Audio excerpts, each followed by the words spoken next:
Jennifer Lester with you. It's Sunday, November 1st. This is County News This Week. On the front cover of the Picton Gazette, headline news again made by John Vincent, who you saw last week for winning at Wellington Pumpkin Fest. Well, check this out. John Vincent again making headlines for his giant gourds. He and his growing partner, neighbor Brian McGill, have now claimed the world record for largest squash. As you see in this picture, it's a 1,236 pounder, so congratulations. And if you want to see it in the flesh, he says he's planning to take it to the Royal Winter Fair in Toronto later this month. I did have a comment on the YouTube channel from a new friend that is Steve in Picton, and if you want to hear a little bit about before he was a big pumpkin star, you might want to check out that comment. Thank you, Steve in Picton. Officers' quick thinking saved life. OPP had some special award ceremony in Nepean last weekend, and it was to honor many years of service by a whole bunch of officers, and also special citations like the one awarded to Picton Constable Michael Howitt, who saved a life last year. And thank you to all of our officers of the law for watching out for our community and keeping it safe.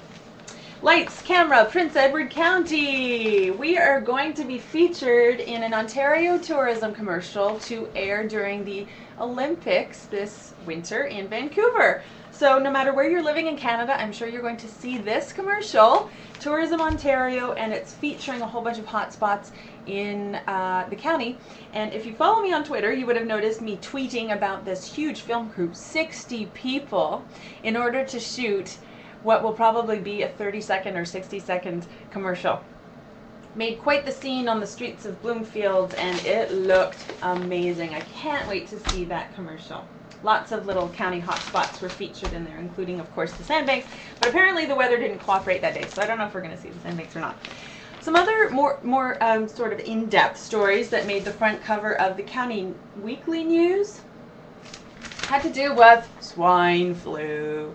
H1N1 is definitely making its presence known. And just to give you an idea, Dr. Richard Shabas, our medical officer of health, describes it as a tremendous surge in our area.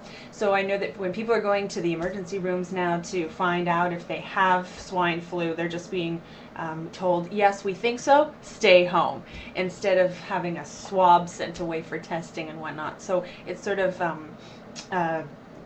we've got some momentum for swine flu around here. And we also have clinics set up so that people can avoid going to the emergency rooms for various reasons. Officials are trying to discourage that as well.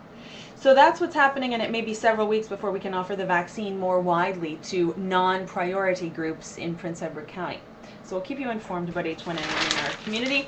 And in other health news, the deadline has been set for QHC Advisory Board. Now this, just to remind you, is a 36-member board of members who will advise the QHC official board, Quinte Healthcare being the group that runs all of the hospitals in the Quinte area, including Picton's.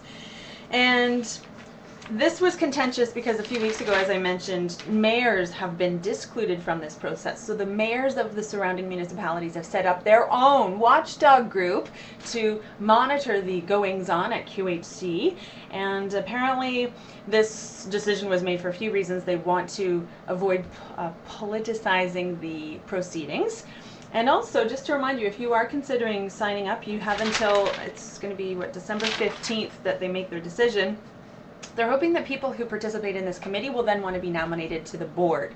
So that has a lot of weighty implications for our community, because you'll be influencing our lovely Picton Hospital. And as you saw, we do have a new emergency room, and it's gorgeous.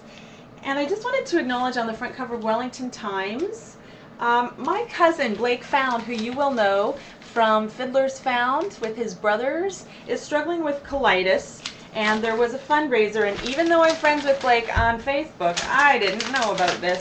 So I just wanted to show you this photo, and what a fabulous community we have that keeps pulling together for people in our area who are struggling with stuff. And Blake is feeling better, but he's got some really expensive medical bills now to cover in the future. So get well, Blake. Thanks for joining me this week. If you're enjoying County News This Week, please tell a friend. I'm Jennifer Lester. That's it for County News This Week.